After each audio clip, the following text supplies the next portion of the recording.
Welcome back, engineer. In this video, we are going to talk about the limits command in AutoCAD. Now, I want to be honest with you. This is one of those commands that looks simple on the surface, but actually confuses a lot of people, including many experienced AutoCAD users. The reason for that confusion is simple. Most people never get a proper explanation of what limit actually does versus what people assume it does. And those two things are very different. So here is what we are going to cover today. In this video, you will learn what limits actually is, how to set up correctly in AutoCAD 2026 step by step, the limit check variables, what it is and why it matters, when to use limits in real project and when to skip it, the one mistake every beginner makes and how we can avoid it. By the end of this video, you will understand limits completely. No confusion, no guessing, and no more wondering. So let's get started. Look at the AutoCAD canvas. When you open a new drawing, the space stretches out in every direction. No edges, no balls, no end. The canvas is mathematically infinite. Now think about drawing on paper, real physical paper. Before you draw a single line, you make one decision. You choose a sheet like A4 for smaller documents, or a PDFs or a ebook, A3 for a mid-size drawing, A1 for a large plan. That sheet size is your boundary. It tells you how much space you have to work with. Everything fits within it. The limit command does exactly the same thing in AutoCAD. It places a virtual sheet on an infinite canvas. You define where that sheet starts, you define how big it is, and from that point on, you have a structured, defined workspace to work inside. Now let's try to understand the core definition of limits. The limit command defines a rectangular working boundary inside AutoCAD's model space. It has two main points, which is one is lower left corner and another one is upper right corner. You set lower left corner almost always set to 0, 0, the origin. Upper right corner set to your sheet dimensions. Think of it like as placing a virtual A3 or A1 or any size sheet directly on an AutoCAD infinite digital canvas. That is the full concept, nothing more and nothing less. Also, here is a very important thing which you needs to be careful about it. Limits does not stop you from drawing outside that boundary. I know you probably expected it would. Most people do, but by default, you can draw anywhere on this canvas. Limits will not stop you. So if it does not restrict drawing, what it actually can do? There is a three thing. Number one, zoom all. When you type zoom all, AutoCAD fits your view to the limits boundary. Number two, the grid. The grid display aligns itself within your defined boundary area. Number three, workspace structure. A consistent, disciplined starting point for every drawing. Limit is a workspace setup tool. It is not a restriction tool. Remember that distinction. It is the key to understanding everything else in this video. Before we set limits, three is one things we absolutely must do first. And I want you to remember this as a rule for life. Always set your units before setting limits. Every single time. No exceptions. Here is why I'm saying this is so important. Limits uses numbers to define your boundary. Let's suppose to be, if you type 420, that number means nothing until AutoCAD knows what unit you are working in. Is that 420 millimeters or 420 meters? The answer completely changes your workspace. So let's check our units right now. The same we had already discussed in the previous video. If you haven't paused the video, you can go there and carefully complete pause the unit video, and you can also start units क्या होती है, कैसे हम AutoCAD में units को setup करते हैं. So let's move forward और कुछ basic चीजें units के बारे में इसी वीडियो में हम लोग discuss कर ले. So let's check our units right now. I'm going to type UN, that is the keyboard shortcut for units, then press enter. The unit dialog opens right here. The most important field is this one, length type, and right here I can see I'm working in millimeter. That is exactly what I want for this drawing. Take a moment to confirm yours before we move on. Whatever unit your project uses, whether it is millimeter, meters, feet or inches, make sure it matches right here. Once confirmed, click OK and close the dialog. Also, before moving forward, I wanted to share one of the very critical mistakes. If your units are set to meters and you type 420, 297 for limits, you just created a works that is 420 meters wide. That is 420 meters wide. Your drawing will appear as a microscopic dot on screen. Nothing will seem to work correctly. It is one of the most frustrating errors to debug as a beginner. The fix is simple. Type UN and then hit enter. Confirm unit. Okay. Then set limit. 30 seconds. Save hours of confusion. Then unit command is there. Here is the quick reference. You can check your screen. The shortcut is UN. Press enter. Length type, you can select a decimal, most common or technical drawing. Units, you can set millimeter for metric work, meters for large scale site drawings, feet and inches for imperial drawings. Here is the very important rule. Always confirm unit first, then set limits second. Every time. Perfect. Our units are confirmed. We are in millimeter. Now we are ready to set the limits. We are going to create an A3 works. A3 is 420 millimeter wide and 297 millimeter tall. I type the word limits and press enter. AutoCAD now asks me for the lower left corner of my boundary. You can see the prompt right here in the command line. It shows the default value in angle brackets 0, 0, or command line shows a specify lower left corner. This is the origin point of your drawing. In almost every workflow, we keep it right here. The lower left corner is the anchor point of your workspace. We always keep it at the origin 0, 0. This means our drawing starts from the absolute reference point. The lower left corner is the anchor point of your workspace. So we always keep it at the origin. It means 0, 0. This means our drawing starts from the absolute reference point. I type 0, 0 and then press enter. Now AutoCAD asks for the upper right corner. This is the opposite corner, the far edge of your workspace. This is where we enter our sheet dimensions. For A3, that is 420, 297, which we had decided earlier. The upper right corner defines the actual size of your workspace. Think of it as the top right corner of your virtual sheet. For A3, we type 420, 297. Again, I type 420, 297. And then press enter and nothing seems to happen. The screen looks exactly the same. Do not worry here. This is completely normal.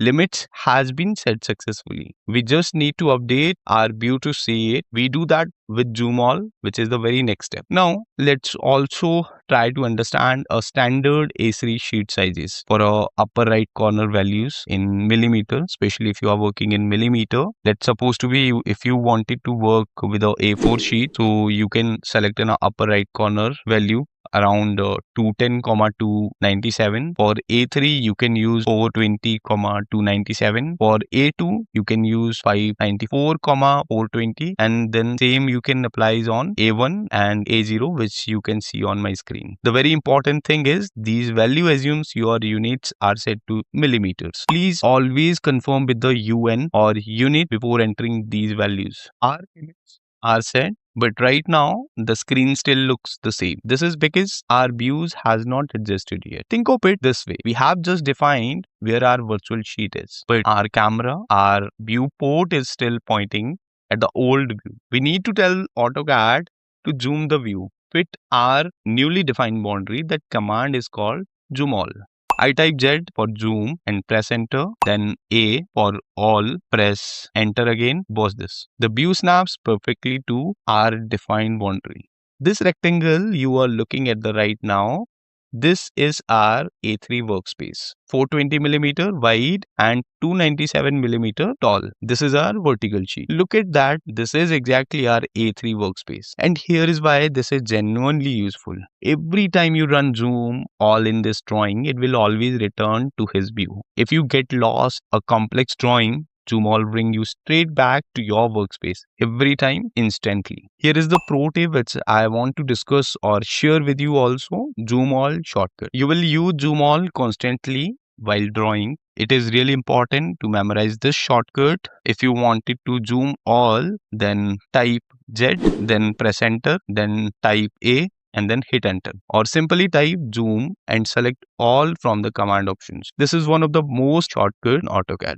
Now, I want to show you something and I want you to watch carefully because this is what surprise most beginner. I'm drawing a line right now I'm starting inside our boundary and extending it outside, way outside. No error, no warning. AutoCAD just drew it. Why did that work? Because limits by itself does not restrict drawing. Always please remember, we said limits is a setup tool, not a restriction tool. The restriction behavior is controlled by separate variables called LIMCHECK or LIMITCHECK, and almost nobody talks about it. Let me show you how. I type LIMCHECK or LIMITCHECK, I can say, and press enter.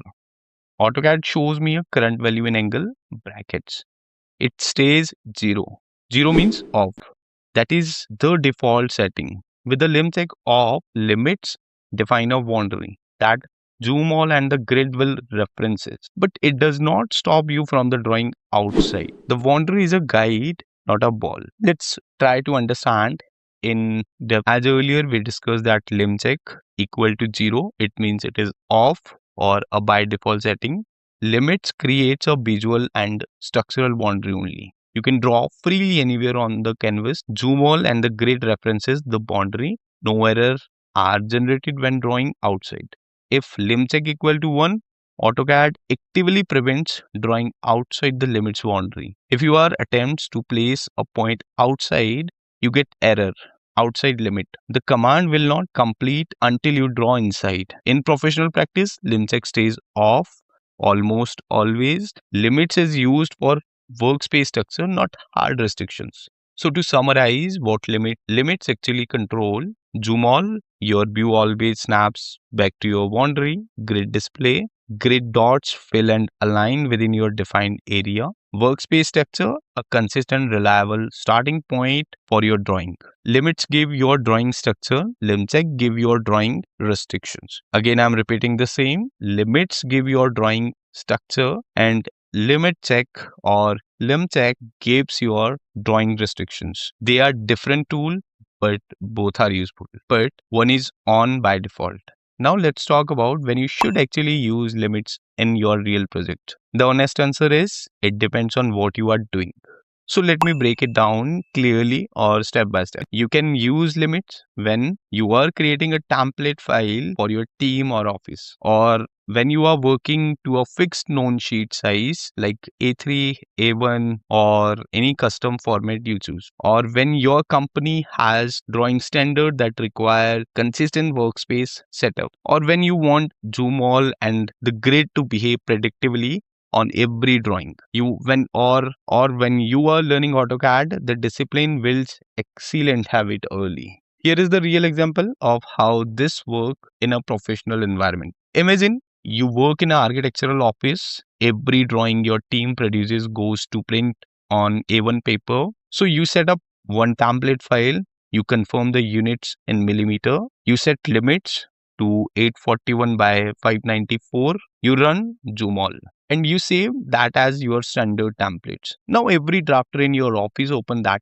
template. Every drawing starts in exactly the same workspace every time without thinking about. That is the real value of limits, which is consistency, structure and discipline. Not as a hard bell, but as a foundation. Now let's talk about when limits is not critical. If you are working on large site plans like a road alignment or utility network, anything that spans hundreds of meters or kilometers, then setting limits in a model space does not really help you. In those projects, you draw freely in model space. At the real world coordinate, the real world scale, sheet size, annotations, and print scales are all handled in a paper space. In the layout tabs, that is where viewports and plot settings live. And that is separate workflow and a separate video we will try to understand. But here is the very simple thumb rule which you need to remember when to use a limit. Small to medium drawings plus fixed sheet size. When we have set limits at the start, will structure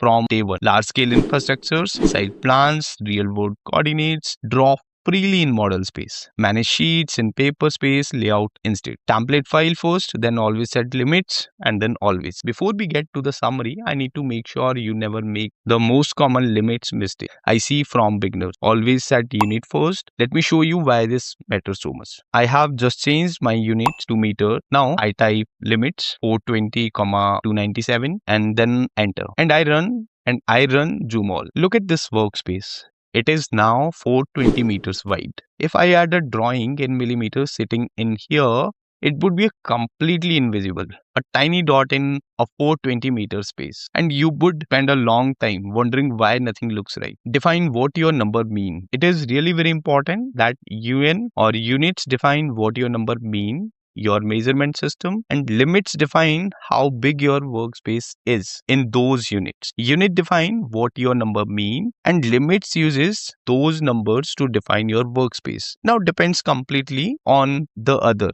Units first, limit second. Every single time without any exceptions. Let's bring everything together. I want to leave this video with complete clarity. So here is everything we covered in one clean summary. 1. Limits define your working boundary, like a rectangle from 0,0 to your sheet size, a virtual sheet on infinite canvas. 2. Set units before setting limits.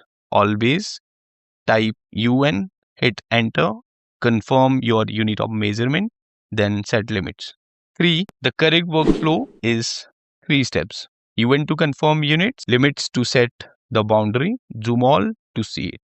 4. Limit does not restrict drawing by default. LIMCHECK must be on for restrictions. Default is off. 5. Limits is a workspace setup tool, not a restrictions tool. Use it for structure, consistency, and template file. And that is the limits command. Fully understood from first principle, no confusion, no shortcuts, no gap. You now understand something that a huge number of AutoCAD users never quite figure out. In the next video, we build a complete professional AutoCAD templates from scratch. Units, limits, layers, text style, dimension styles, all combined into one clean, reusable template file. Once you have that template, every new drawing you start will already be set up correctly. That is where real workflow efficiency begins. If this video helped you, hit the like button. It really supports the channel. If you are new here, consider subscribing. I have got many more practical tutorials coming your way. And if you have any question, drop them in comment below. I read every single one and I personally reply. Thank you for watching. I'll see you in the next video.